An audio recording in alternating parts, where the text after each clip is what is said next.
Assalamualaikum warahmatullahi wabarakatuh. Di video kali ini saya akan menjelaskan mengenai kromatografi gas. Kromatografi gas merupakan teknik pemisahan campuran suatu senyawa dalam fase gerak atau mobile dan fase diam atau stationary.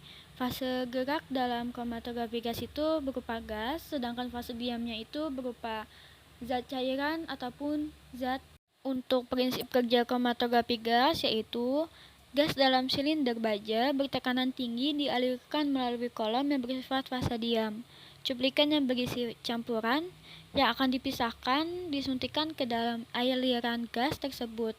Kemudian cuplikan dibawa ke dalam kolom dan di dalam kolom akan terjadi proses pemisahan. Komponen-komponen campuran yang telah terpisah satu persatu akan meninggalkan kolom. Suatu detektor diletakkan di ujung kolom untuk mendeteksi jenis maupun jumlah tiap komponen dalam campuran.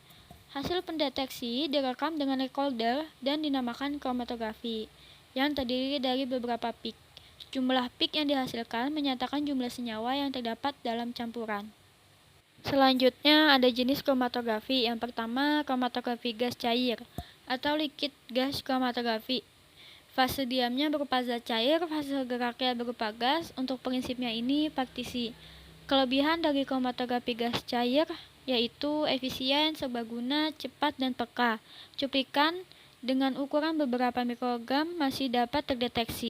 Untuk kekurangannya, komponen cuplikan harus mempunyai tekanan beberapa torr pada suhu kolom. Yang kedua ada kromatografi gas padat atau solid gas kromatografi. Fase diamnya berupa zat padat, fase geraknya tentu saja berupa gas. Prinsipnya itu adsorpsi. Untuk kelebihannya, adsorben lebih stabil, selektivitasnya lebih besar daripada gas kromatografi cair. Sesuai untuk pemisahan gas inorganik dan hidrokarbonik. Dapat menggunakan detektor dengan selektivitas tinggi. Untuk kekurangannya, pilihan fase diam atau absorbennya itu terbatas. Selanjutnya ada fase gerak dan juga fase diam. Fase gerak atau gas pembawa umumnya adalah helium, nitrogen, dan juga hidrogen. Aliran gas diatur kecepatannya dalam satuan mili per menit.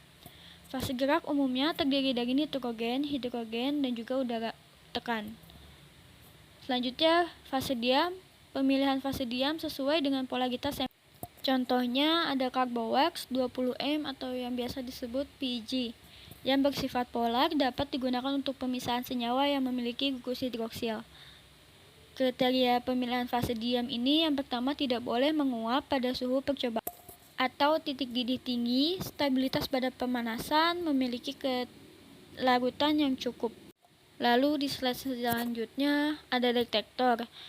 Ada beberapa tipe detektor yang bisa digunakan. Yang pertama, detektor ionisasi nyala atau flame ionisasi detektor. Dia merupakan detektor yang paling umum digunakan. Yang kedua ada flame photometry detektor. Ada 5 jenis detektor yang bisa digunakan dalam gas. Ada thermal conductivity detektor, flame ionisasi detektor, flame photometry detektor, flame thermionic detektor, electron capture detektor. Selanjutnya tipe kolom dalam kromatografi gas itu ada beberapa. Yang pertama ada pack kolom, merupakan tub panjang dan tipis berisi material padat dengan panjang 1 sampai dengan 4 meter dan diameter dalamnya lebih kurang 2,2 mm. Yang kedua ada capillary gas chromatic kolom. Bersifat polisiloxane, polyethylene glycol atau polyester polymers yang dilapiskan pada permukaan dalam kolom.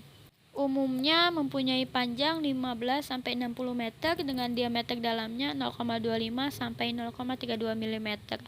Ini merupakan contoh dari tipe kolom kromatografi gas.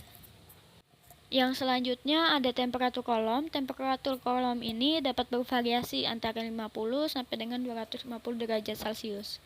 Temperatur kolom lebih rendah daripada gerbang injeksi pada oven, sehingga beberapa komponen campuran dapat berkondensasi pada awal kolom.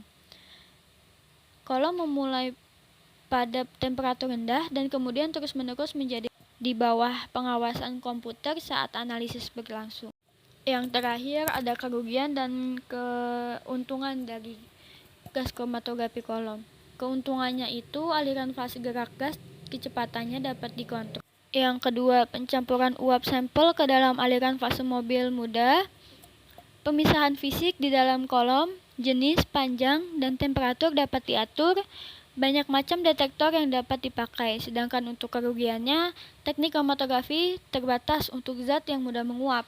Kromatografi gas tidak mudah dipakai untuk memisahkan campuran dalam jumlah besar, dan fase gas dibandingkan sebagian besar fase cair tidak bersifat reaktif terhadap fase diam dan zat. Sekian penjelasan mengenai kromatografi gas dari saya, kurang lebihnya mohon maaf. Wassalamualaikum warahmatullahi wabarakatuh.